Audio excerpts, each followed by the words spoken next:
গঙ্গা ফড়িং ও একটি পিঁপড়ের গল্প। এক সময় একটি গ্রামের চাষের জমিতে বাস করত একটি গঙ্গা ফড়িং ও একটি পিঁপড়ে। তাদের মধ্যে বেশ বন্ধুত্ব গড়ে উঠেছিল। সময়টা ছিল তখন গ্রীষ্মকাল। জমিটির চারিদিক সূর্যের রৌদ্রে ঝলমল করছিল। চারিদিকে তাদের জন্য পর্যাপ্ত খাবারও ছিল। কিন্তু গঙ্গা ফড়িং একটু সঞ্চয় মনের ছিল না। সে শুধু আনন্দে মাঠে ঘাটে ঘুরে বেড়াত। সে শীতকালের কথা ভাবেও নি। সে শীতের জন্য কোনো খাবারও সঞ্চয় করে রাখেনি। গ্রীষ্মকালে গঙ্গা ফড়িংয়ের মতো পিঁপড়েও খুব খুশিতেই ছিল।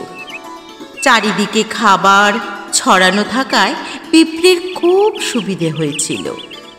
সে কিন্তু ভীষণ সঞ্চয়ী মনের ছিল। সে শীতকালের কথা ভুলে যায়নি। সে শীতের জন্য প্রতিদিন কিছু কিছু খাবার সংরক্ষণ করতেই থাকত। অবশেষে ঠান্ডার দিন এলো। চারিদিক থেকে আর খাবার জোগাড় করা সম্ভব হচ্ছিল না। কিন্তু পিঁপড়ের খাবারের ভাণ্ডারে পর্যাপ্ত পরিমাণ খাবার ছিল, যা দিয়ে সে শীতকালটা কাটিয়ে দিতে পারবে নিমেষেই। তবে বোকা গঙ্গা ফড়িংয়ের শীতকালের জন্য কিছুই খাবার সংগ্রহ করা ছিল না। সে শীতকালের কনকনে ঠান্ডায় অনাহারে বিধ্বস্ত অসুস্থ হয়ে পড়ল ক্রমাগত। অগত্যা সে উপায় না দেখে ভালো ব্যবহার করে সে পিঁপড়ের কাছে এসে বলল, আমার প্রিয় বন্ধু, এই শীতকালে আমার খাবার কিছু নেই। না খেয়ে আমি যে মরে যাচ্ছি ভাই। তাই দয়া করে তুমি আমায় কিছু খাবার দেবে, যা খেয়ে আমি একটু বাঁচার আশা করতে পারি। তখন পিঁপড়ে গঙ্গা ফড়িংকে জিজ্ঞেস করল, গ্রীষ্মকালে তুমি তাহলে কি করলে?